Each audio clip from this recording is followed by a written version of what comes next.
પાઠ બીજો. દિલ્હી સલ્તનત. પ્રાચીન કાળથી જ દિલ્હી ભારતીય રાજનીતિના કેન્દ્રમાં રહ્યું છે. 12મી સદીમાં તોમર અને ચૌહાણ રાજપૂતોના સમયમાં દિલ્હી વેપાર વાણિજ્યનું એક મહત્વનું કેન્દ્ર હતું. 13મી સદીની શરૂઆતમાં દિલ્હી સલ્તનતની સ્થાપના થઈ.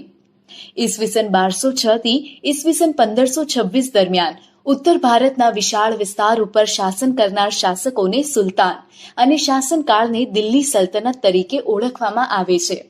આ શાસકો મૂળભૂત રીતે તુર્ક અને અફઘાન મૂળના હતા. આ 350 વર્ષ દરમિયાન દિલ્હી સલ્તનતમાં કુલ 5 વંશોએ સત્તા ભોગવી, જેમાં ગુલામ વંશ, ખલજી વંશ, તુગલક વંશ, સૈયદ વંશ અને લોદી વંશનો સમાવેશ થાય છે. દિલ્હી સલ્તનતની સાથે આપણે આ પાઠમાં વિજયનગર અને બહમની સામ્રાજ્યનો પણ અભ્યાસ કરીશું. દિલ્હી સલ્તનતના શાસકો.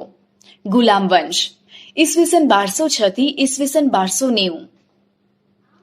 ઈસવીસન 1192માં તરાઈના બીજા યુદ્ધમાં શિહાબુદ્દીન ઘોરીએ પૃથ્વીરાજ ચૌહાણની સામે નિર્ણાયક વિજય મેળવી દિલ્હીમાં સલ્તનતની સત્તાનો પાયો નાખ્યો. મુહમ્મદ ઘોરીના ગુલામ કુતુબુદ્દીન ઐબક મામલુક વંશનો હતો. માત્ર 5 વર્ષના તેના શાસનકાળમાં તેણે સલ્તનત સત્તાને જાળવી રાખવાનો પ્રયત્ન કર્યો. ઈસવીસન 1210માં પોલો રમતા ઘોડા પરથી પડી જવાના કારણે તેનું મૃત્યુ થયું. કુતુબુદ્દીન ઐબકના અવસાન બાદ તેનો ગુલામ અને જમાઈ ઇલ્તુત્મિશ ગાદીએ આવ્યો.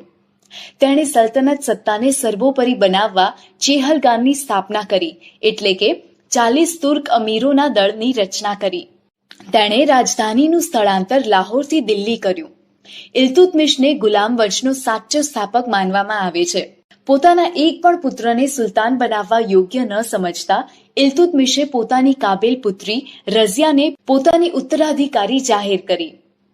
ઇલ્તુત્મિશના અવસાનના થોડા સમય બાદ તેની પુત્રી રઝિયા સુલતાના દિલ્હીની ગાદીએ આવી, જે દિલ્હીની ગાદીએ આવનાર પ્રથમ મહિલા શાસક હતી.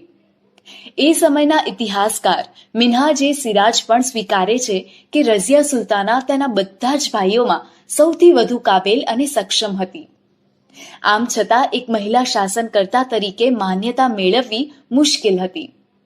દરબારીઓ પણ તેને સ્વતંત્ર શાસક તરીકે સ્વીકારવા રાજી ન હતા.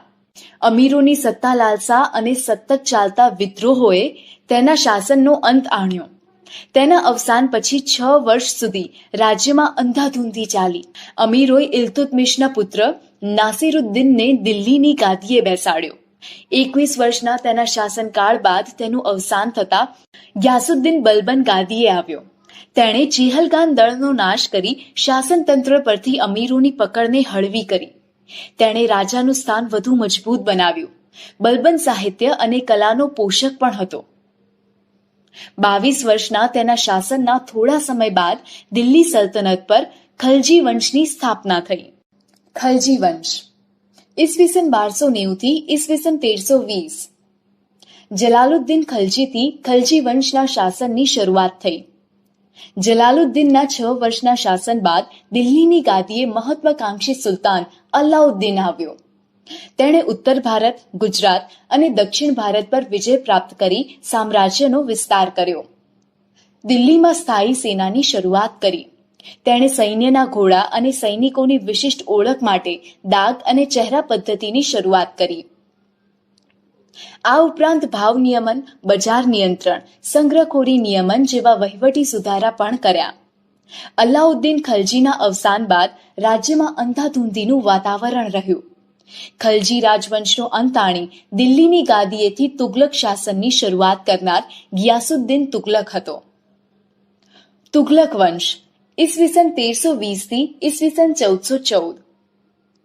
તુગલક વંશ દરમિયાન મુહમ્મદ બિન તુગલક એક પ્રતિભાવંત સુલતાન થયો, જેણે તેના સમયમાં કેટલીક યોજના અમલમાં મૂકી, જેમાં દિલ્હીથી દૌલતાબાદ રાજધાનીનું સ્થળાંતર, પ્રતીક મુદ્રા પ્રયોગ વગેરે જેવી યોજનાઓનો સમાવેશ થાય છે.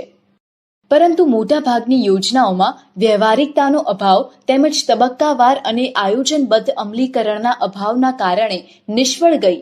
તેથી ઇતિહાસમાં આ યોજનાઓ તરંગી યોજનાઓ તરીકે સ્થાન પામી. મુહમ્મદ તુગલકના સમયમાં આફ્રિકન મુસાફર ઇબ્ન બતુતા ભારતની મુલાકાતે આવેલ મુહમ્મદ તુગલક બાદ તેનો પિતરાઈ ભાઈ ફિરોઝ શાહ તુગલક ગાદીએ આવ્યો. ફિરોઝ શાહ તુગલકના અવસાન બાદ તૈમૂર લંગે દિલ્હી પર આક્રમણ કર્યું, જેથી સત્તાના પાયા હચમચી ગયા અને તુગલક સત્તા મર્યાદિત બની. સૈયદ વંશ ઈસવીસન 1414 થી ઈસવીસન 1451 અને લોદી વંશ ઈસવીસન 1451 થી ઈસવીસન 1526. તુગલક વંશના શાસનના અંત બાદ ખિજ્ર ખાંએ સૈયદ વંશની સ્થાપના કરી. સૈયદ વંશ બાદ બહલોલ લોદીએ લોદી વંશની સ્થાપના કરી. બહલોલ લોદી સલ્તનતનો પ્રથમ અફઘાન શાસક હતો. લોદી વંશનો અંતિમ બાદશાહ ઇબ્રાહિમ લોદી હતો. ઈસવીસન 1526માં બાબર સામે પાણીપતના પ્રથમ યુદ્ધમાં તેનો પરાજય થયો અને સલ્તનત યુગનો અંત આવ્યો અને મુઘલ શાસનની શરૂઆત થઈ. રાજ્ય વ્યવસ્થા ઈસવીસન 13મી સદીમાં સ્થાપેલ દિલ્હી સલ્તનત ભારતમાં રાજ્ય શાસન વ્યવસ્થાની દ્રષ્ટિએ વિશિષ્ટ હતું. દિલ્હી સલ્તનત શાસનના કેન્દ્રમાં સુલતાન હતો. સુલતાનની સત્તા સર્વોપરી ગણાતી, જે સર્વોચ્ચ સેનાપતિ, કારોબારીનો સર્વોચ્ચ વડો અને સર્વોપરી ન્યાયાધીશ પણ હતો. સુલતાનને મદદ કરવા એક મંત્રીમંડળ હતું. મંત્રીમંડળના મંત્રીઓ અને અધિકારીઓની નિમણૂક સુલતાન પોતે કરતો. સલ્તનત શાસન વ્યવસ્થા કેન્દ્રીય, પ્રાંતિક અને સ્થાનિક એમ 3 વિભાગોમાં વહેંચાયેલી હતી. કેન્દ્રીય શાસન સુલતાન પછી મંત્રીમંડળ મુખ્ય હતું. સુલતાનનો પ્રધાનમંત્રી વજીર કહેવાતો, જે વહીવટી તંત્રનો વડો હતો. આ ઉપરાંત મંત્રીમંડળમાં સેના વિભાગ, પત્ર વ્યવહાર વિભાગ, ધર્મ વિભાગ, વિદેશ વિભાગ, ગુપ્તચર વિભાગ વગેરે વિભાગોનો સમાવેશ થતો. આમ થોડા ઘણા અંશે આધુનિક મંત્રીમંડળ જેવી વ્યવસ્થા તે સમયે જોવા મળે છે. પ્રાંતીય શાસન સલ્તનત કાળમાં પ્રાંતને જાગીરમાં વહેંચવામાં આવતું, જેને ઇક્તા કહેવામાં આવતું. ઇક્તાનો વડો ઇક્તેદાર કે મુક્તિ કહેવાતો, જે પ્રાંતની કારોબારી અને ન્યાયતંત્રનો વડો હતો. તેનું કાર્ય જમીન મહેસૂલ એકત્ર કરવાનું અને સુલતાનને જરૂર પડે ત્યારે લશ્કરી મદદ કરવાનું રહેતું. જો કે અલાઉદ્દીન ખલજી અને મુહમ્મદ તુગલકના સમયમાં કેન્દ્રીય સેનાને મહત્વ આપી ઇક્તેદારો પર નિયંત્રણ સ્થાપવામાં આવેલ. સ્થાનિક શાસન પ્રાંત પછીના એકમને જિલ્લા અને તાલુકામાં વહેંચવામાં આવતા, જેને અનુક્રમે શીખ અને પરગણા કહેવામાં આવતા. ગામનો વહીવટ મુખી કે મુકદ્દમ કરતો, તેને પરવારી કે કારકુન મદદ કરતા. કિલ્લા અને અન્ય બાંધકામ દિલ્હી સલ્તનતની સ્થાપનાથી ભારતમાં ભારતીય ઇસ્લામિક શૈલીના સ્થાપત્યોના નિર્માણની શરૂઆત થઈ. દિલ્હી સલ્તનત સમયગાળા દરમિયાન કિલ્લાઓ, મસ્જિદો, મકબરા, મકાનો, બગીચા, દરવાજા, મિનારાઓ વગેરે જેવી સ્થાપત્ય કલાની દ્રષ્ટિએ નોંધપાત્ર કૃતિઓ તૈયાર થઈ. કુતુબુદ્દીન ઐબકના સમયમાં દિલ્હીમાં કુવત ઉલ ઇસ્લામ નામની મસ્જિદનું નિર્માણ થયું. ઐબકે બંધાવેલ બીજી મહત્વની ઇમારત કુતુબ મિનાર છે. કુતુબુદ્દીનના સમયમાં તેનો એક જ માળ બાંધી શકાયો. તેના અવસાન બાદ બાકીનું કામ ઇલ્તુત્મિશે પૂર્ણ કરાવ્યું. ફિરોઝ શાહ તુગલક અને સિકંદર લોદીએ તેનો જીર્ણોદ્ધાર કરાવેલો. કુતુબુદ્દીન ઐબક નિર્મિત અન્ય એક ઇમારત ઢાઈ દિન કા ઝોપડા નામની મસ્જિદ, જે અજમેરમાં આવેલ છે. ઇલ્તુત્મિશના સમયમાં હૌજે શમ્મી, શમ્મી ઈદગાહ અને જુમ્મા મસ્જિદનો સમાવેશ થાય છે. ખલજી વંશ દરમિયાન અલાઉદ્દીન ખલજીએ બંધાવેલ અલાઈ દરવાજા નામનો પ્રવેશ દ્વાર, સીરી નામનો કિલ્લો અને સીરી નામનું નગર તથા હૌજે ખાસનો સમાવેશ થાય છે. તુગલક શાસન દરમિયાન તુગલકાબાદ, ફિરોઝાબાદ, હિસ્સાર, જૌનપુર, ફિરોઝપુર, ફતેહાબાદ વગેરે નગરો વસાવવામાં આવ્યા. આ સમયગાળા દરમિયાન દિલ્હીમાં અનેક કિલ્લાઓ, મસ્જિદો, તળાવો, મહેલો, સ્નાનાગારો, મકબરાઓ, પુલો, સરાઈઓ, બગીચાઓ વગેરેનું નિર્માણ થયું. સૈયદ અને લોદી વંશ દરમિયાન મકબરાઓ અને મસ્જિદનું નિર્માણ થયું, જેમાં બંદેખાનનો ગુંબજ, બડા ગુંબજ, મોઠની મસ્જિદ અને શિહાબુદ્દીનનો મકબરો મુખ્ય છે. વિજયનગર સામ્રાજ્ય ઈસવીસન 1206 થી ઈસવીસન 1290.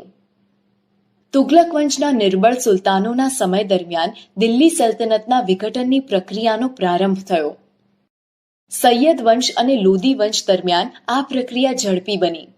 તૈમૂરના આક્રમણના કારણે પણ સ્થિતિ વધુ વણસી હતી. આ બધી પરિસ્થિતિના કારણે ઉત્તર અને દક્ષિણ ભારતમાં અનેક પ્રદેશો સ્વતંત્ર થયા, જેમાં વિજયનગર, બહમની, માળવા, મેવાડ, બંગાળ, જૌનપુર વગેરેનો સમાવેશ થાય છે. અહીં આપણે વિજયનગર અને બહમની રાજ્ય વિશે થોડી વાત કરીશું. હરિહરાય અને બુક્કારાય નામના બે ભાઈઓએ તુંગભદ્રા નદીના કિનારે પોતાના રાજ્યની રાજધાની બનાવી વિજયનગર સામ્રાજ્યનો પાયો નાખ્યો. શરૂઆતમાં આ નગર તેમના ગુરુ સ્વામી વિદ્યારણ્યના નામ પરથી વિદ્યાનગર તરીકે ઓળખાયું. પાછળથી તેમના સમ્રાટોની લશ્કરી સફળતાના કારણે તે વિજયનગર તરીકે ઓળખ પામ્યું. હરિહરાય અને બુક્કારાય સંગમ વંશના રાજા હતા. વિજયનગર સામ્રાજ્યમાં સંગમ વંશ, સાલુવ વંશ, તુલુવ વંશ અને અરવિંદુ વંશે શાસન કર્યું. હરિહરાય પ્રથમ અને બુક્કારાયે નાના રાજ્યને સામ્રાજ્ય બનાવવામાં મહત્વનું યોગદાન આપ્યું. સાલુવ વંશનું શાસન 20 વર્ષ ચાલ્યું અને ત્યારબાદ તુલુવ વંશની સ્થાપના થઈ. તુલુવ વંશમાં કૃષ્ણદેવરાય જેવો શ્રેષ્ઠ શાસક થયો, જે માત્ર તુલુવ વંશનો જ નહીં, સમગ્ર વિજયનગર સામ્રાજ્યનો સર્વશ્રેષ્ઠ શાસક સાબિત થયો. એટલું જ નહીં, તેને ભારતના એક મહાન શાસક બનવાનું ગૌરવ પણ મળ્યું. તેણે શાસન દરમિયાન અનેક વિજયો હાંસલ કર્યા. કૃષ્ણદેવરાયનું મોટા ભાગનું જીવન યુદ્ધભૂમિ પર પસાર થવા છતાં તેણે વહીવટી તંત્રની ઉપેક્ષા કરી ન હતી. તેણે રાજ્યમાં તળાવો, નહેરો ખોદાવી ખેતીવાડીને સમૃદ્ધ કરી. કેટલાક અયોગ્ય વેરાઓ નાબૂદ કરી પ્રજાનો પ્રેમ મેળવ્યો. વિજયનગરની પાસે નાગલપુર નામનું નગર વસાવ્યું અને તેને અનેકવિધ ઇમારતો અને મંદિરોથી શણગાર્યું. કૃષ્ણદેવરાય પોતે વિદ્વાન હતા. તેમણે સંસ્કૃત અને તેલુગુ ભાષામાં કેટલાક ગ્રંથો લખ્યા હતા. તેના સાહિત્ય કલાના ઉત્તેજનાના કારણે તે આંધ્રના ભોજ તરીકે ઓળખ પામ્યા. કૃષ્ણદેવરાયના અવસાન બાદ વિજયનગરમાં આંતરિક સંઘર્ષ અને કાવતરા શરૂ થયા.